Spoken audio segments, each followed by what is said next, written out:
welcome everybody to our meeting tonight, presented by the Family Values Alliance Ballarat. We're going to be talking about the sexualisation of children through education and media, and our presenter for this evening is Diane Colbert, who is qualified in, what are you qualified in, Diane? Counselling and family therapy. Exactly. So thank you all for joining. Thank you.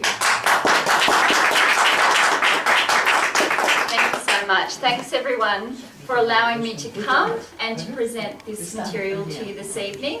And as you know, we're talking about the sexualisation of children through education and the media. Obviously, this is an area of great concern. There's been a lot of issues raised and we have a lot of information around it in the internet, and many organisations are showing concern. So why should we be concerned about the sexualisation of children? The Australian Psychological Society says mental health professionals are increasingly concerned about the prevalence of sexualised images of children and early adolescents in the media. These images appear to be widely used in advertising and represent children, including pre-pubertal children, in ways more congruent with adult sexuality.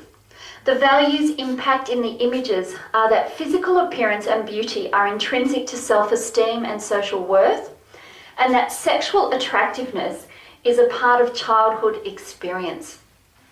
Research has shown that the exploitation of children, particularly girls, as sexual objects has a detrimental effect on adolescent development, increasing the risk of depression, eating disorders, and low self-esteem.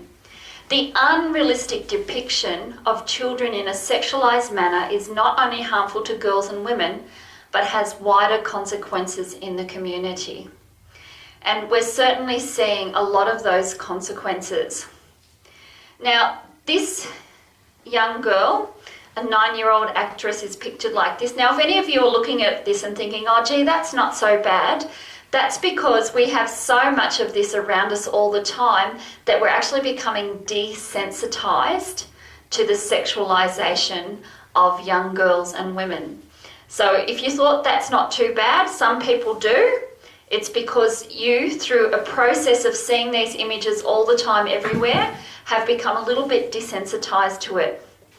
Now, the article was called Stealing the Innocence of Children, and one of the things they talked about was how many health professionals argue that a sex-soaked culture is taking an insidious toll on the emotional, psychological and physical well-being of children and young adolescents. And you can see many articles written all over the internet that are making that point. I was reading an article written by a woman and she actually said, "We are the problem." And the reason she said we are the problem is you hear things like, "Oh, but they just look so cute. Oh, but they're just adorable in that little outfit." And she was saying how sometimes we're not aware, or when you raise protest, you are stopped from your protest by, "Oh, but they're just so cute. It's just a bit of harmless fun," and not recognizing that it's actually not harmless. Now, this little girl is in one of those little swimming suits for cute little 4 to 6-year-olds. And in the article that's written by the Energetic Institute, they write, psychiatrists define sexualisation of children as the imposition of adult models of sexuality on children and adolescents, and categorically state it creates psychological harm to children. They note the implied or explicit linking of self-worth with popularity in terms of sexual attractiveness, with a negative impact on self-esteem. And swimwear is really not the only thing we need to be aware of. T-shirts carrying sexualized slogans, high-cut shorts, dance costumes, little high heels for little girls. Tween magazines are widely read by children and tweens and contain a very significant amount of sexualizing content such as beauty, fashion celebrities, usually those famous primarily for their looks, and often those who star in TV shows rated unsuitable for children. Gossip, romances and crushes, particularly of very young girls, the target audience, on much older men, celebrities. So this is a real problem, the tween magazines, and I've got a couple that I went shopping yesterday to buy a couple of magazines.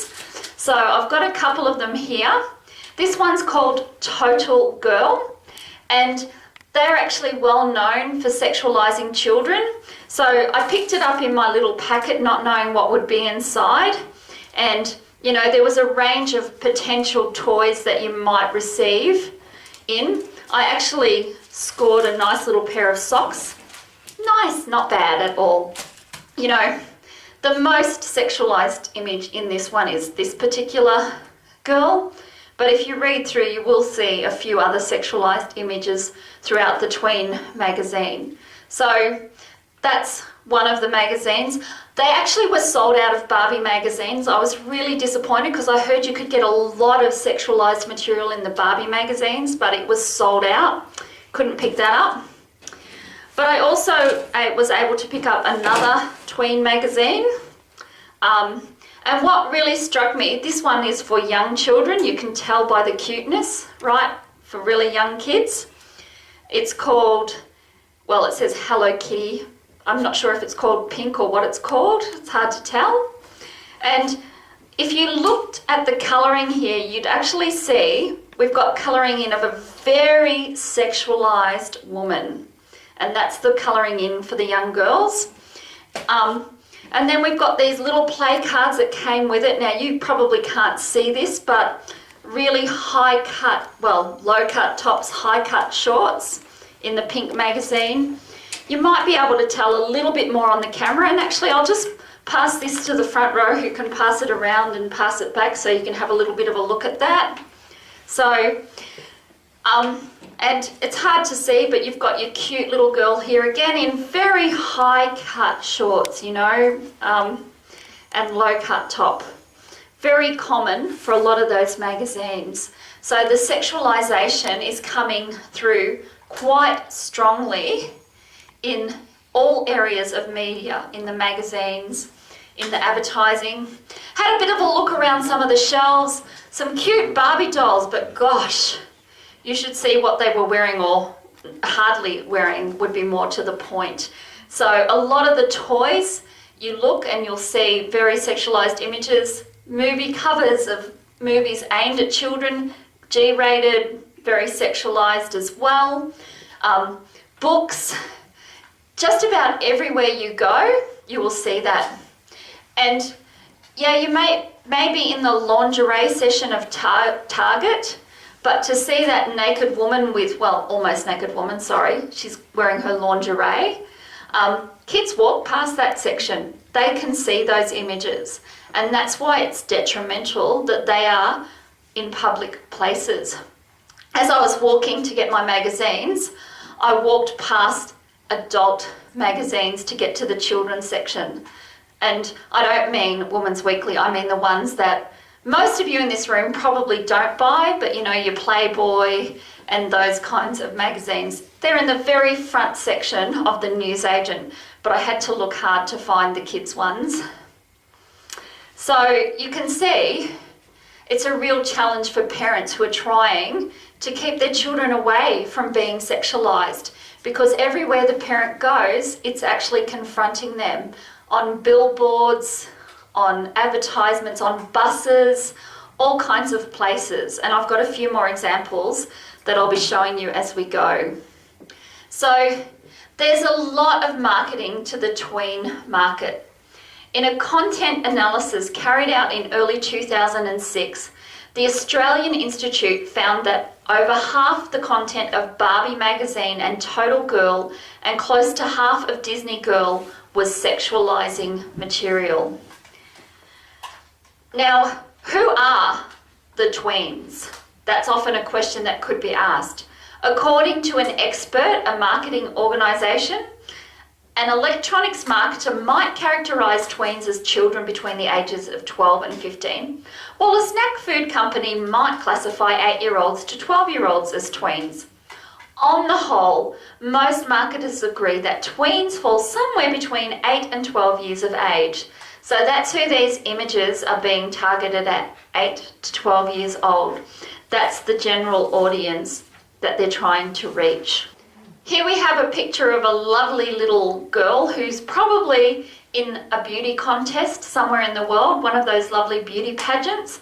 And you can see some of the things that we've done with this lovely young girl. She's got the hair extensions, the fake eyelashes, fake teeth, spray on tan, caked on makeup, and a stripper outfit.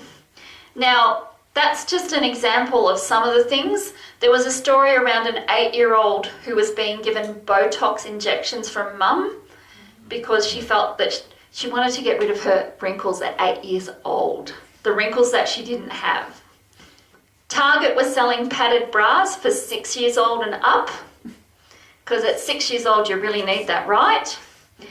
Another company was marketing push-up bras for tweens, the illusion of breast for the youngest girls. So they're trying to sexualize, no matter what they say, they're actually aiming to sexualize children, young children and girls. Now, I won't show this for too long, but this is the beauty contests and how little girls are getting dressed up. The American Psychological Association said, on the case of pageantry, psychological research shows that the sexualization of girls negatively affects girls and young women across a variety of health domains, including cognitive, emotional, mental and physical health and sexual development. So, a few other things that are said, and this was from an article that was written called The End of Innocence, The Cost of Sexualizing Kids. Sexualization, experts say, devalues accomplishment, intelligence and character. Think about that for a minute. It's devaluing the accomplishments, intelligence and character of children and young people. Pope John Paul II once said, the problem with pornography is not that it shows too much of a person, but that it shows far too little. I'm not sure if I can fully agree with that, but I understand what he's getting at. The same can be said when people are valued only for sex appeal, says Jason Everett, a San Diego-based author and motivational speaker who addresses thousands of teens each year. Sexualization has been going on for decades, largely unnoticed, the elevator music of American life, and it's becoming the elevator music of Australian life as well, as you would all be well aware. Kids learn from lots of sources, says Steve Thompson, communication professor at Brigham Young University. It's true they learn from parents and other socializing agents like church and school, but they also learn an awful lot from media. They rely on media as a way to learn about their world. What they see is what they assume is normal. So the images they see, they're assuming this is normal. It's becoming the new normal. A government report written in Western Australia has some summarising points.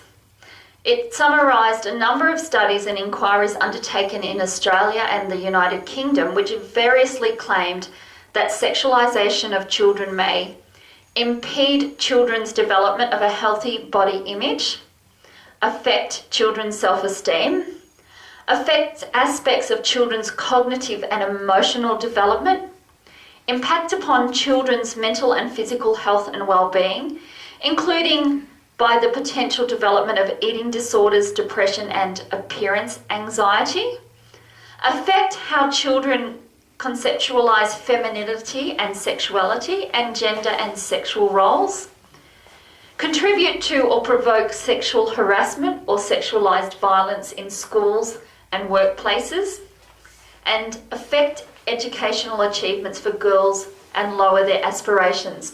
So as you can see, there's a great number of very negative impacts that we have on children and young people through the sexualization of them. I want to talk a little bit about age of consent laws because I actually was sparked by something that I saw when I was looking up Victorian age of consent. When you look at this table, it doesn't look too bad to start with when they say the age of consent for sexual intercourse is 16 years or 17 years across the board. That doesn't look quite so bad. You know, we're kind of used to that. Even though 30 years ago that would have been abnormal, we're kind of used to that as normal in our society today. However, when you look a little bit deeper, okay, in New South Wales, there is no legal defence in legislation when charges are made to a person charged with engaging in sexual activities with a person under the legal age. So they don't have a legal defence. That's really good. Compare that to Victoria, we've got a little bit of fine print. Consent is not a defence to a charge unless at the time of the alleged offence the child was 12 or older. So a child can be 12 years old and they can be considered legally able to consent to sex with all of the implications that they understand. I might get pregnant and I might have a child and have to look up after a child, and you know, of course they're meant to be mature enough to understand what that means. Like, does anyone in this room really think a 12-year-old's mature enough to understand all of the implications of what that means and potentially an abortion if they choose not to have the child? Okay, as long as the accused is not more than 2 years older than the child. That's what our laws here in Victoria state. If age of consent is contested in courts, courts will rule that it's okay as long as the child says, I consented to the 14-year-old having sex with me.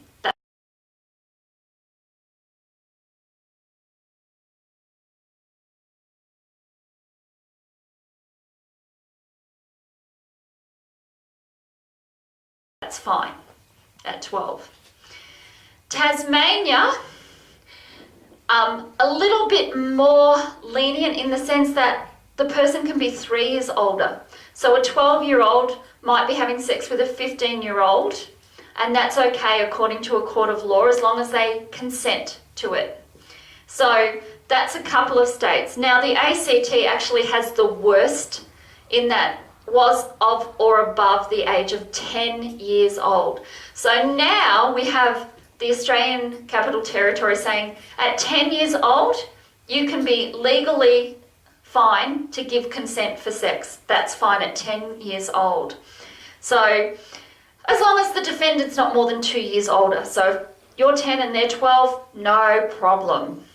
Or 11 and 13, or 12 and 14.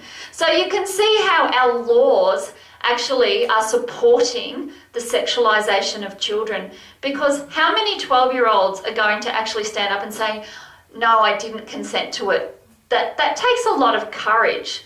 That's highly unlikely for them not to feel the pressure to say they consented when they didn't. So not only is it sexualizing the children, but it's actually making them more vulnerable to rape and other sexual crimes. The American Psychological Association says young women and adult women are frequently, consistently, and increasingly presented in sexualized ways in advertising, creating an environment in which being female becomes nearly synonymous with being a sexual object. Although advertisers are typically careful not to sexualize young girls directly, several advertising techniques do so indirectly. I think we actually see a little more direct advertising than some people would like to admit as well. Indirect techniques includes depicting children, especially girls, as counterparts to sexualized adult women. This has the potential effect of blurring the distinction between women and girls. In this process, young girls are adultified and women are youthified. Another technique is to depict youthful celebrities in highly sexualized ways. Any comprehensive approach to tackling this problem must address not only media that is directed primarily at children, but also the messages that children are exposed to through the wider culture, in this case, advertising targeted towards adults. Some outdoor advertising inappropriately imposes sexualized content upon anyone who happens to drive or walk past, and there is nothing they can do to avoid it, such as those billboards and those outdoor signs. It is consumed by the general population, including children. Parents have no power to remove it from their children's view. Unlike other forms of advertising, billboards and buses cannot be switched off, the channel changed, or the page turned.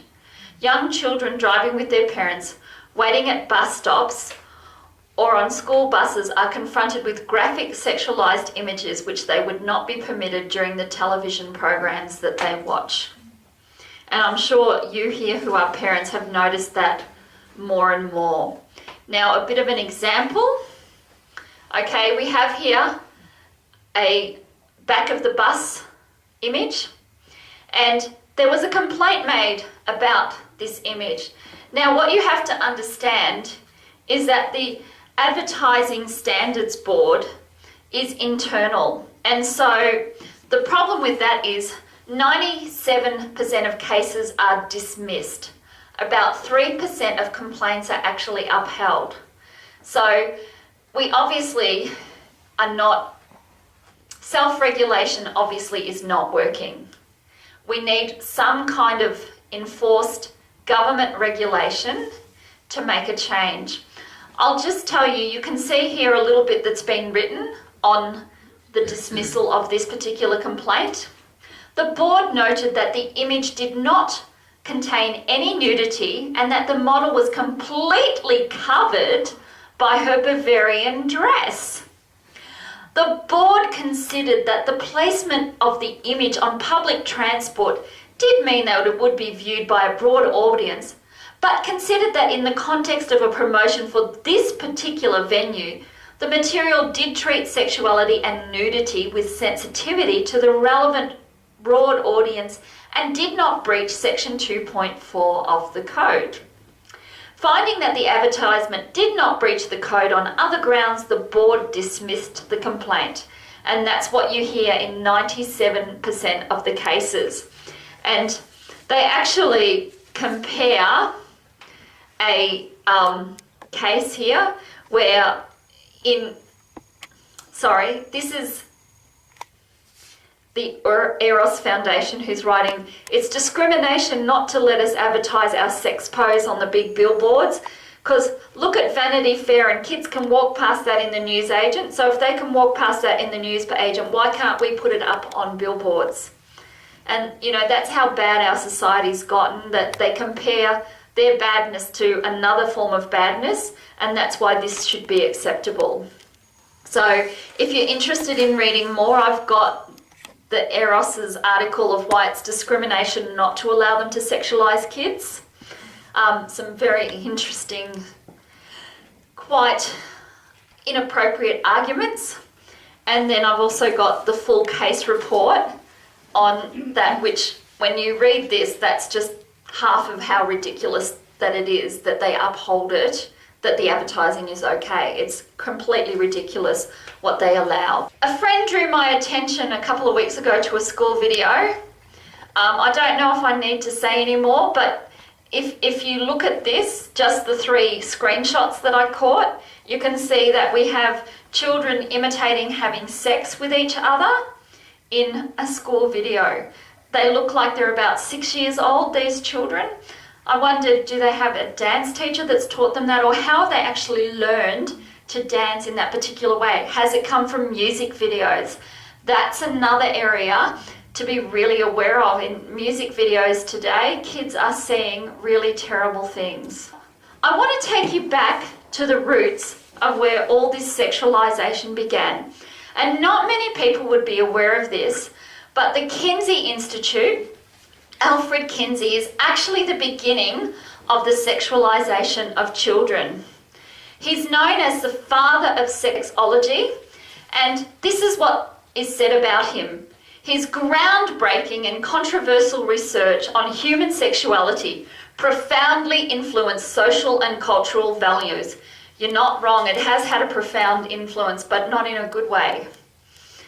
Kinsey published Sexual Behaviour in the Human Male in 1948, followed by Sexual Behaviour in the Human Female in 1953.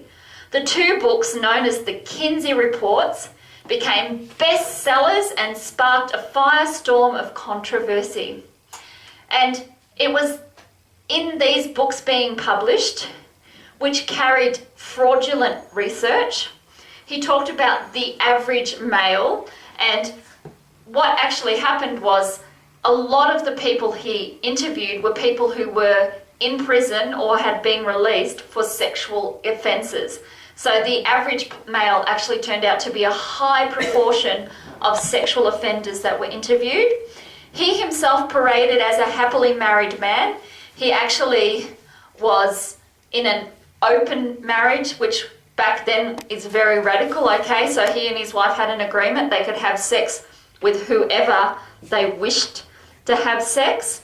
He was a homosexist. He believed in the superiority of homosexuality. So when he and his research assistants were having lots of sex, he was a porn addict. And he believed that sexual acts with children are harmless. And so all of that came in to his research, as he called it. He was the founder of the myth that children are sexual beings from birth, and you may have heard that. Okay, he used what I would call cultural conditioning. This was written about in a different book, but this is a good description of what cultural conditioning is. Our effect is achieved without reference to facts, logic, or proof. Through repeated infralogical emotional conditioning, the person's belief can be altered whether he is conscious of the attack or not. Indeed, the more he is distracted by even specious surface arguments, the less conscious he will be of the true nature of the process. So anyone who disagrees, they use what they call jamming, which is they shut you up by calling you names. Oh, you're just a conservative. Who are you to judge? You're such a prude. You old school dinosaur. Okay, so we'll call you names to shut you up. That's how they actually get away with presenting false research, so that even when professionals in the field contest it, they get name called and labelled and bullied into submission with what is being taught through people such as the Kinsey Institute. Now that lie has spread so that we have come to the point where you have lots of websites. You've got this lovely picture of these two young children, and underneath it the word sexual beings. The top of the site, it looks lovely, holistic, mindful, sustainable, courageous, sharing the new story of childhood, parenthood and the human family, an alternative media and non-profit educational project. And this is what they're putting up, children as sexual beings. You will find lots of them. Another one aimed at youth, okay? We've got the Youth Embassy website. And as you can see there, it says, all human beings from birth until death are sexual beings. This includes, but is not limited to, the desire for love, affection, acceptance of self, the desire to be accepted by others, relationship development, and of course, sexual exploration and gratification. Being a sexual being goes far beyond the genital area and is truly the science of the self. You can see they are actually really putting out there that children are sexual beings, and you will find that in textbooks, you'll find that in universities being taught to teachers, because this has become the common myth. Now, it took about 30 years for Alfred Kinsey to be exposed as a man who was working with pedophiles. And a lot of his research came from working with pedophiles very directly. You can see in his first book in 1948, he published a couple of tables around sex with children, okay? Now here we have a 5-month-old, number of orgasms of a 5-month-old baby, 3 orgasms, okay? Don't know how long over that period of time that was. an 11th month old, 10 orgasms in 1 hour. So they've been masturbating this 10-month-old baby for an hour. Like, how do they get this particular data? So this was in his book. It's evidence of his work with pedophiles to say children have orgasms. Now, let me tell you a little bit about how orgasms are described by this man. Fainting, screaming. The understanding that we have of childhood sexuality and normal childhood sexual development, as it is believed and taught in academia today, comes from the experimental evidence documented in Kinsey's report published in 1948 with the childhood sexuality tables that we are discussing. It is absolutely astonishing that this is taken as the basis for what we understand to be normal childhood sexual development. And when I try to explain this to colleagues in the type of science I'm involved with, in what I call the harder sciences of biology or medicine, statistics, immunology, they do not believe me. And the only way I can convince them of the truth of this is to go to the library, pull off the shelf of Alfred Kinsey's books and show them what is inside, and it's quite shocking. And that's a researcher, Gordon Muir, a scientist who's written that. Some of the other things that were written about the supposed orgasms. Some of the children exhibited extreme trembling, collapse, loss of colour, and sometimes fainting. To me, that sounds very much like trauma. I don't know about you, but that sounds like trauma to me. The males in the group will fight away from the partner. Notice they're calling these little children partner, and may make violent attempts to avoid climax. Although they derive definitive pleasure from the situation. So you can see how sick the minds of the people are that were involved in this. And there's another table, okay?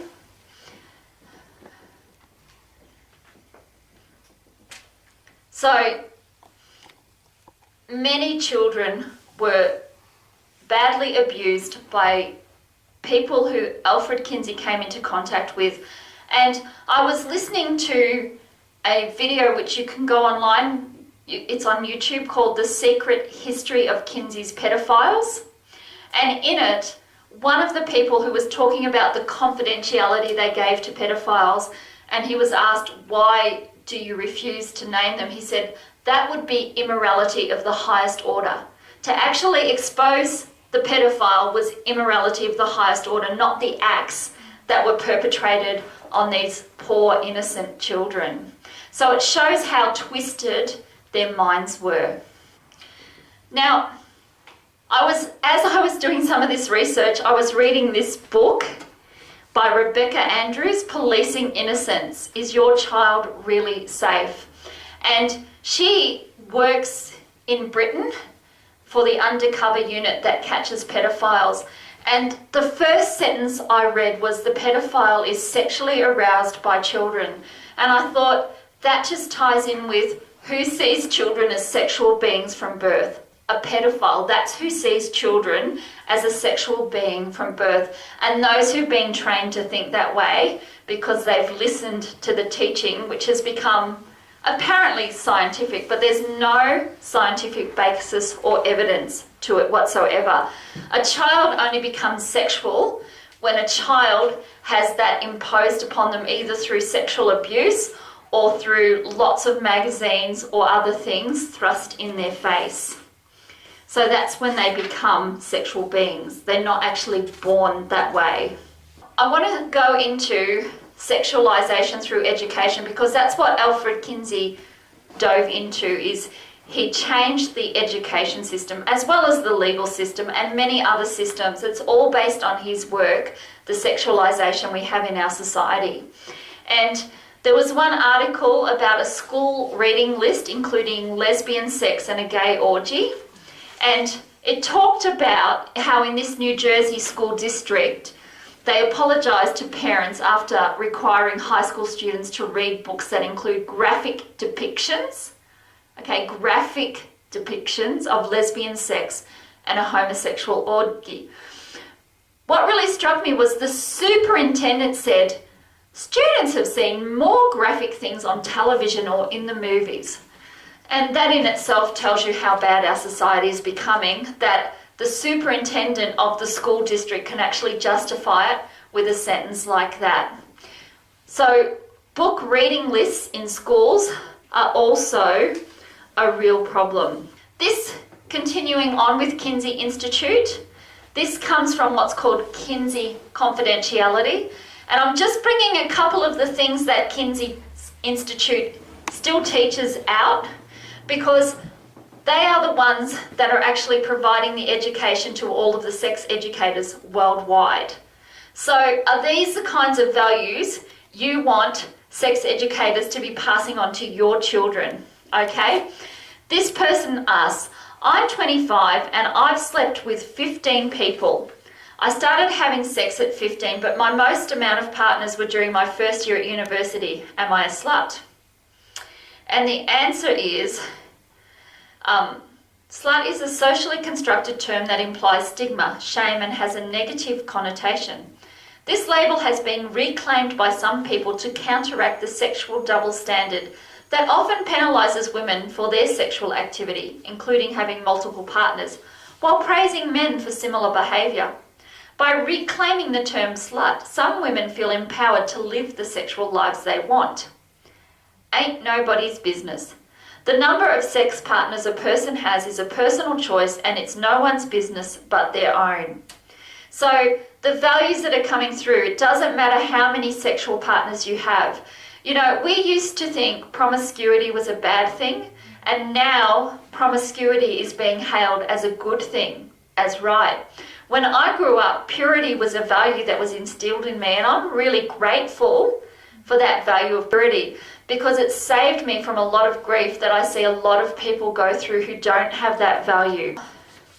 There was another question that was written, I'm a gay man, so why don't average gay men find me attractive? That was the question. And I just wanted to go down to part of the answer, and just to show you how sick the minds of the people who are writing these answers at Kinsey Institute are. Some gay men eroticise the idea of having sex mostly, if not entirely, with straight men. Some gay men are turned on by the idea that they are so irresistible or attractive that straight men will have sex with them, even if they have never had sex before with a man. Other times, some gay men might like the thrill of the secrecy of sex with experimenting straight men. Only you have the answers as to what attraction is about for you. So you can see, it's like he doesn't even ask about that question, but they're encouraging him, go and find some straight men and have sex with some straight men. So you can see how far their minds go. And these are the people who have what is called ECOSOC accreditation. Okay, this was granted by the United Nations to the Kinsey Institute. And what that means is that they are the official professional body to tell us how to educate your kids on sex education. That's what that means. Now, in response to that particular accreditation, several people launched a campaign from Croatia called Don't Touch the Children, because they were aware of the teaching of Kinsey and how unhealthy it was.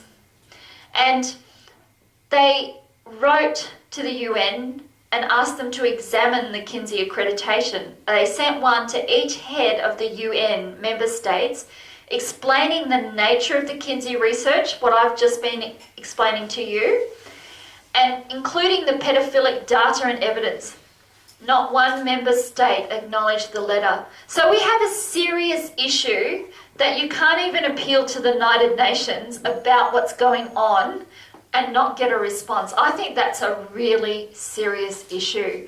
And I wonder, why has an organisation, the Kinsey Institute, that has obviously worked with pedophiles, never been investigated?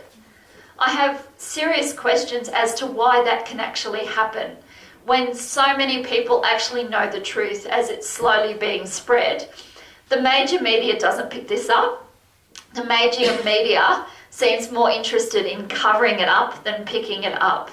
So that's one of the things we fight as well.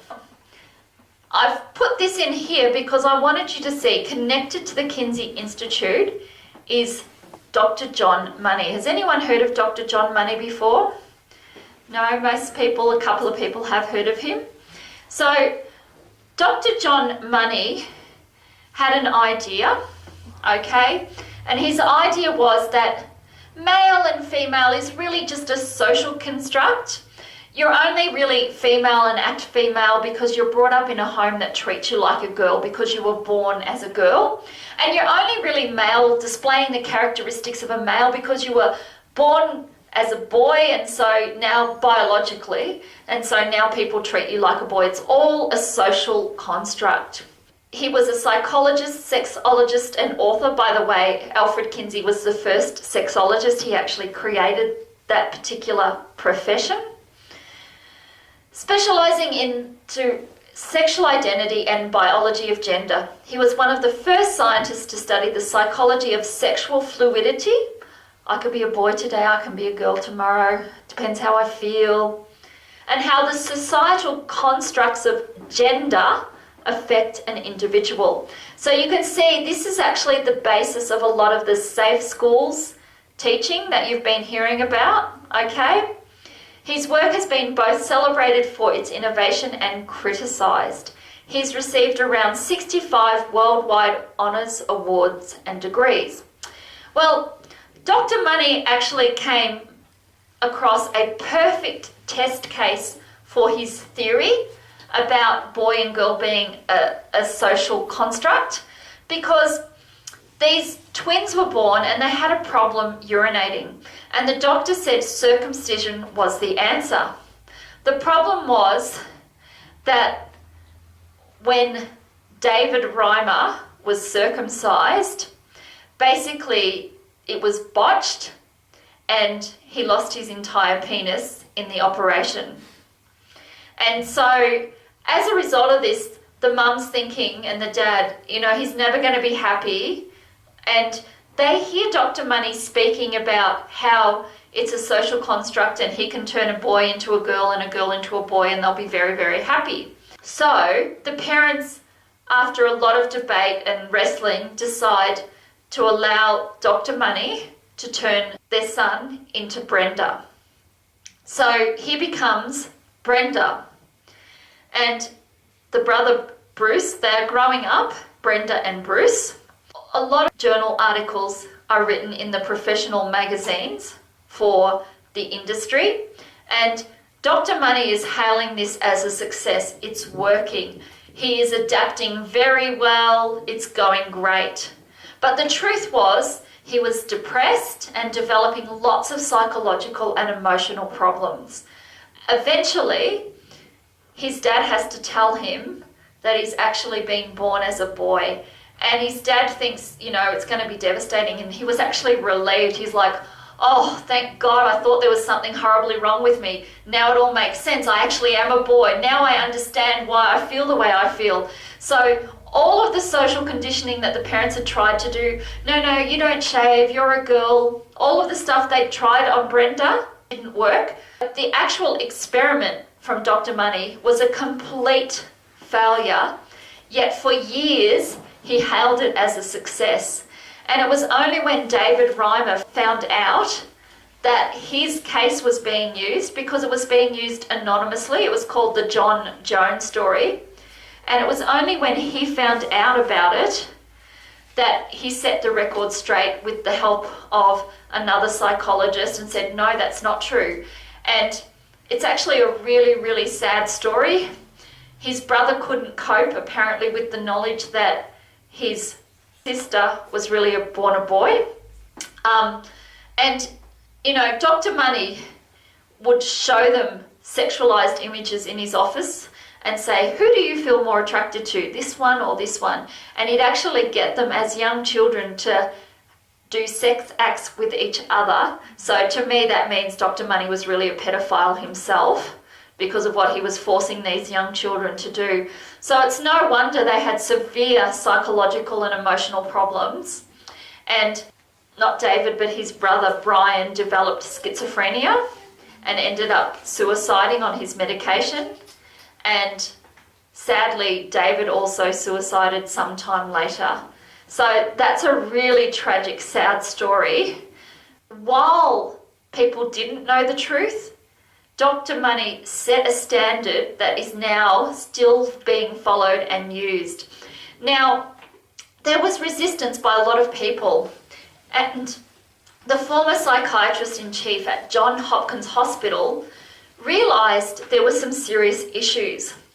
And so what he did was he actually led the charge in banning the transgender surgeries, in stopping them from occurring in the hospital.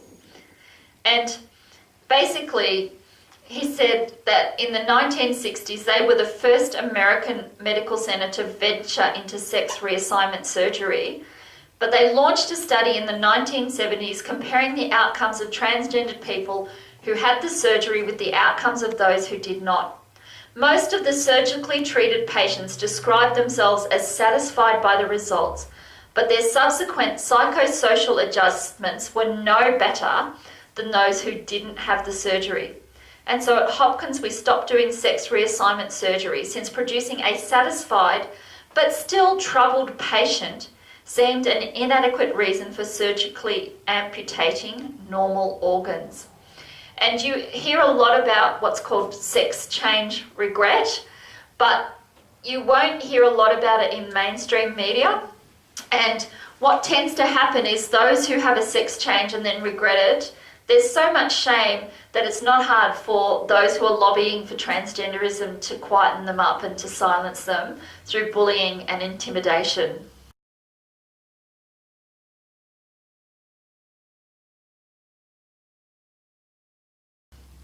So, Dr. McHugh several years later writes, policymakers and the media are doing no favours either to the public or the transgendered by treating their confusions as a right in need of defending rather than as a mental disorder that deserves understanding, treatment and prevention. This intensely felt sense of being transgendered constitutes a mental disorder in two respects. The first is that the idea of sex misalignment is simply mistaken. It does not correspond with physical reality. The second is that it can lead to grim psychological outcomes. And what always boggles my mind is we teach in mental health that feelings are not facts, and when you treat feelings as if they are facts, that creates mental distress. And that's exactly what's happening for someone who's experiencing gender dysphoria. They're treating their feelings as if their feelings are facts. And there is no other area that we do that. And if you're wondering why has the transgender movement made so much progress, it's simply because medical doctors make a lot of money from it, and so they're actually really happy to promote this because they make a lot of money from it. And some other people have other agendas in promoting transgenderism. So what tends to happen is those that oppose it are silenced by those who want it to move forward, and that's what's been happening. So now you've got people hearing a boy born in a woman's body, and people are going, that doesn't make sense, how did we get here? That's how we got there, because people who have the knowledge to say no, that can't be right, have been silenced by intimidation and bullying. So, affecting us in our schools in Victoria, we have an extremely disturbing arsenal of social engineering schemes that have been lined up against Victorian children and their parents in a triad of safe schools, resilience, rights and respectful relationships, and the Doctors in Secondary Schools programs. Scratch beneath the surface of these three sweet-sounding initiatives and you will find Kinsey-esque child sexualization, unproven sociological gender theories being presented as fact, and unsupervised GP appointments being conducted behind parents' backs on school grounds during school hours. Now, these programs are actually sexualizing children. They're saying to children, experiment, find out if you're this or find out if you're that. They're actually teaching kids to experiment sexually. So this program, not only is it teaching contested gender theories, but it's also sexualizing children in that it's telling children, go out and experiment. See what you feel like. See whether you're really a girl or a boy. What do you feel like you are? They also tend to, if you look at some of their advertising, they make risky forms of sex look cool and attractive. So they're encouraging risky sexual behaviours. Now you might think, oh, well, if you send your child to a Catholic school because they believe in chastity until marriage, you'll be okay. But sadly, sex education, even in Catholic schools, has its downfalls. I was speaking to a young lady, beautiful young girl, not long ago, and she was telling me how she left a Catholic school and went to a different school because of the sex education that was provided at that school. They had an outside educator come to the school here in Ballarat to provide these sex education classes. And some of the comments she made to me, this is someone who was 13 at the time, they left the class and they're like, we felt like we had to bleach our minds, and that's what they were all saying to each other. I have to bleach my mind, you know. So they're actually recognizing that this was unhealthy for them. They had an excursion. They went to a nightclub as 13-year-olds to be shown around the nightclub and the different areas. Now, is that really an appropriate excursion for 13-year-old students? To go into a nightclub and to see the different areas, and this is where you can get the free condoms if you need the free condoms, and all of that information. So you can see how 13-year-olds are being sexualized through sex education and through radical gender programs. While many factors contribute to an unhealthy body image and mental health problems, early exposure to sexualized images increases the risk for development of eating disorders and mental health disorders such as depression. Children and young people are entitled to live in safe, caring and nurturing environments, and parents, families and communities have the primary responsibility for safeguarding and promoting their well-being. The sexualization of children and young people is a whole of community issue that requires a multifaceted response from parents as well as industry bodies such as the media, advertisers, retailers and legislators. So we all need to get involved if we're going to make a difference, and that came out through the WA report. Now, you may or may not have heard of this. None of the mainstream media carried the story, but last year they broke the largest pedophile ring in history with 70,000 members, which included heads of state and many other very high-profile people. So just to get an idea of how big the problem is, pedophilia obviously is sexualization of children. It's taking away and stealing their innocence as well as the abuse that it creates for them. And it's one of the biggest problems we're currently going to be facing. And I say that because there's a lot of people who are now pushing for a new term for pedophilia, minor attracted persons, MAPS. And they're pushing for it in several ways. They're minimizing the trauma of the abuse on children and young people. And here's one article that shows you how much they're minimizing that. They're saying, the case clearly involves a process of change that has been commented on elsewhere, that 95% of sexual contacts between adults and children aged under 12 are situations where trauma does not happen at the time the sexual contact occurs. Trauma is experienced when the young person comes to appreciate society's views and punishment directed at the person involved in such exchanges. So in other words, it's our fault for saying that they shouldn't have been abused, that the person has trauma. It's not the trauma of being abused that's the problem. It's us actually saying that's traumatic. By acknowledging how bad it is, we're the problem, not the sexual abuse. So there's an organisation called Before You Act that's been advocating advocating for quite some while to change pedophilia. And some of the things that you'll have heard if you've gone to a conference, this is from someone who's reported on it, pedophilia as an orientation is not a choice. It's not my choice, it's an orientation. I was born that way. Have you heard that somewhere before? Efforts to treat pedophilia are similar to methods used on homosexuals 50 years ago and similarly ineffective. So in other words, don't try and treat pedophilia. You'll be as much of a failure as you were trying to treat homosexuals. Minor attracted persons do not exhibit narcissism, psychosexual immaturity, psychopathology, neurosis, or any personality disorder more than people attracted to adults. So in other words, they're saying a pedophile is just like you and me, just like anyone. And according to Kramer, many pedophiles, minor attracted persons, interact with minors in a variety of non-sexual ways and develop close friendships with them. I'm sure that's very comforting for you parents to hear that the pedophiles are acting with your children in a variety of non-sexual ways and developing close friendships. Dr. Fred Berlin makes a comment. Now, I want you to understand who he is. He's an advisor to the Catholic Church of pedophilia, and so he advises them about pedophilia.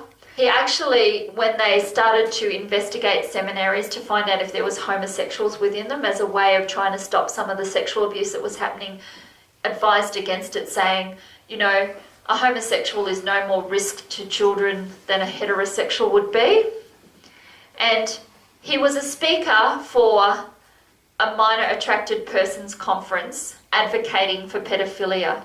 So he's really advocating along with others to make it legal. And he says, there's no evidence that a male homosexual is any more risk to a boy than a male heterosexual is to a girl.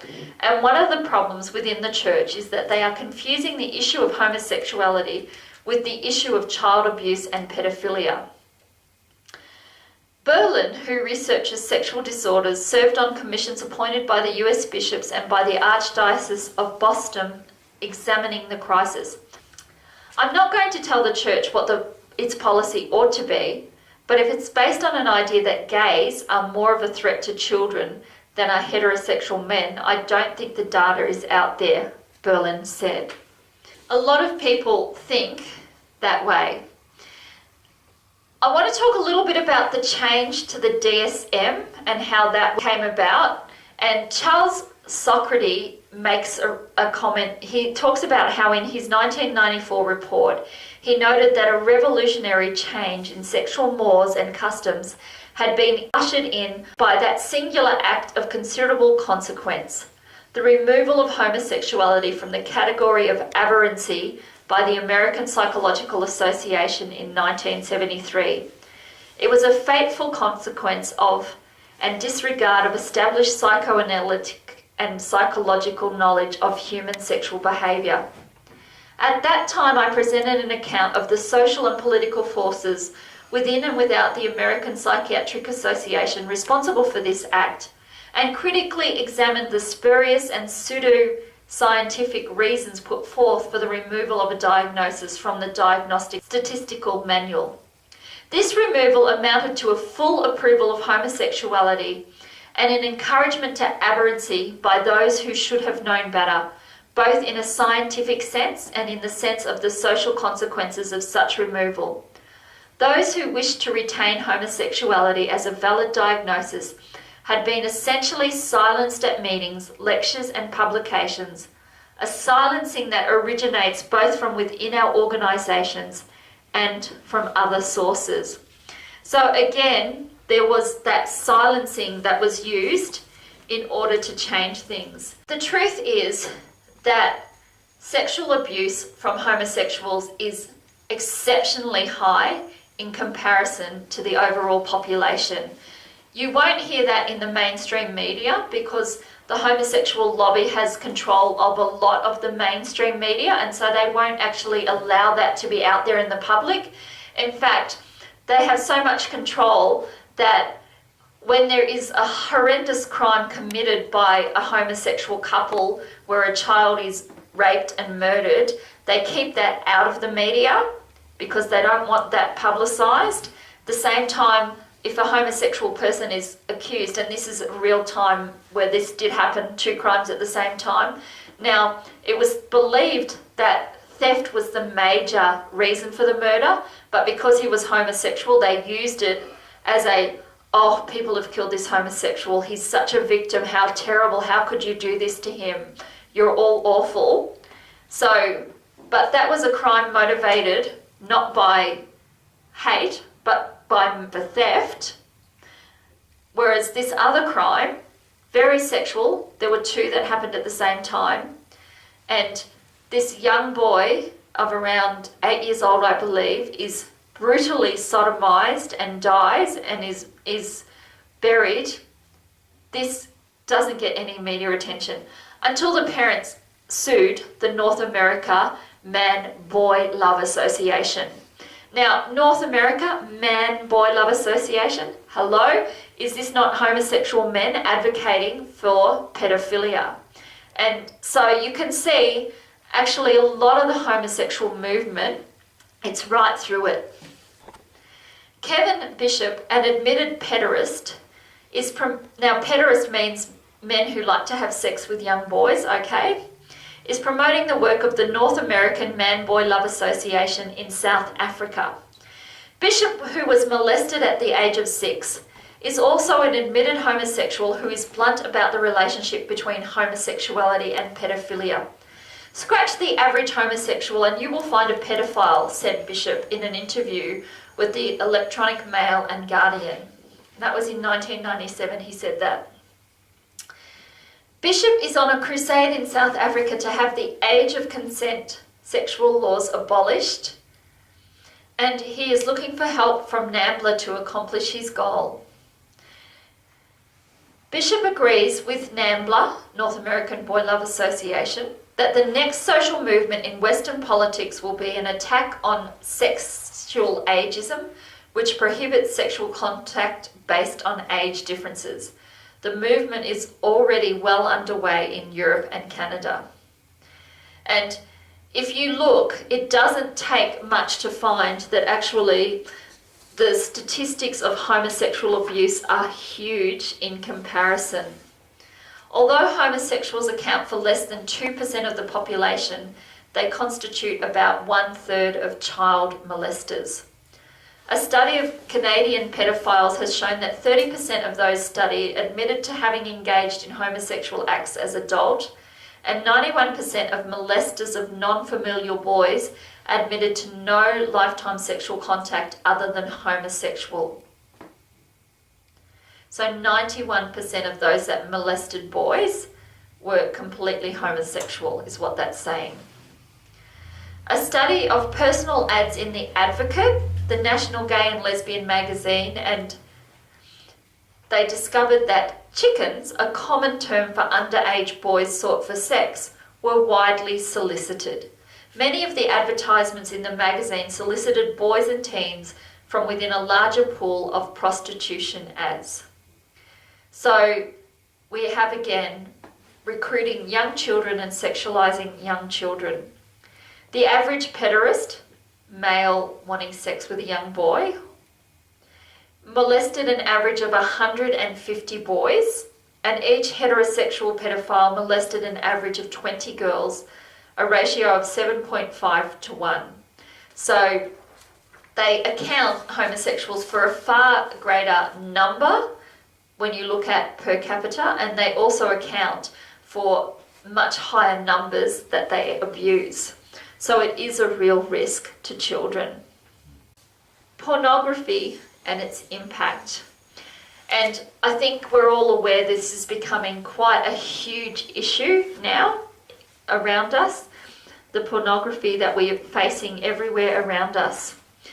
There is compelling evidence that pornography is having a profound impact on the lives of children by shaping young people's sexual understandings, expectations and practices. I don't know if anyone heard about it, but they were actually at one point saying we should use pornography in sex education classes in high school as part of their sex education. Like, that's how bad some people are in their thinking.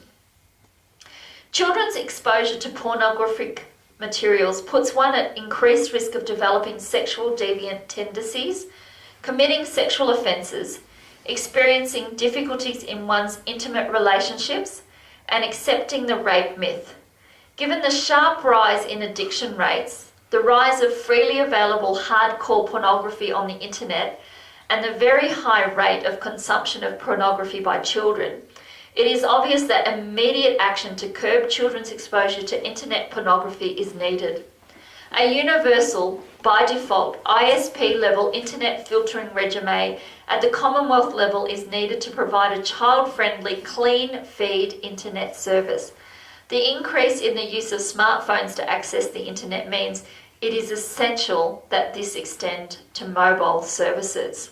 And we know that there's huge impacts on children of pornography, and as they grow it will also destroy the capacity for intimacy in relationships. There were some statistics done, and one of them said that 10% of people now check their smartphones during sex and 35% immediately after sex. So there are people who are connected to the internet and disconnected from their would-be lovers. They don't know how to be intimate. And they talk about internet pornography as our mistress of the day, which it also encourages promiscuity, a major cause of marriage relationship breakdown that we see today. So there's some helpful places you can go in fighting sexualization of children. One of them is called Porn Harms Kids, and that's a website that gives lots of good information. It has information for educational institutions, for parents and teachers, as well as for those who might have got hooked into pornography. And there's a pledge there that you can sign, add your name, okay, and the pledge says, I pledge to stand for a world where children can grow up without being psychologically harmed by accessing graphic, violent pornography online. Prevention of children's access, given that porn is linked to increasing risks of STIs and other harmful physical and relational outcomes. Higher standards for ISPs, tech and porn companies to implement technology-related child protection buffers to block harmful pornography content. And adults, including the Australian government, to exercise due diligence to protect children. Now, a very helpful way that we can help children is first we can model modesty ourselves. So we can think about the way we dress.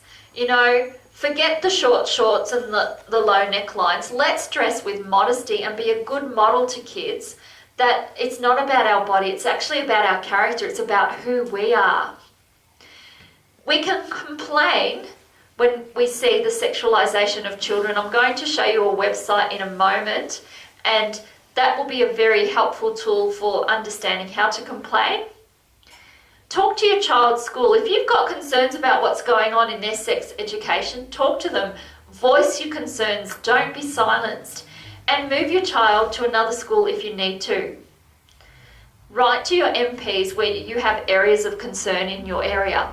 Write to your MP if you're concerned about a program in school, if you're concerned about bulletin boards and advertising, if you think that self-regulation of advertising is not working, which it clearly doesn't seem to be, write to your MP when you see things in your area.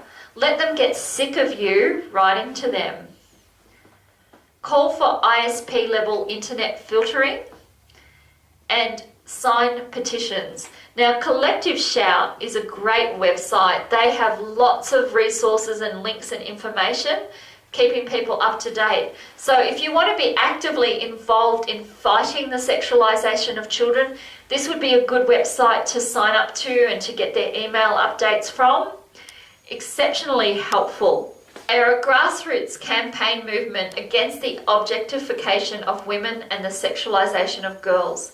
It's for anyone concerned about the increasing pornification of culture and the way its messages have become entrenched in mainstream society, presenting distorted and dishonest ideas about women and girls, sexuality, and relationships. So thank you so much for coming to this evening's presentation.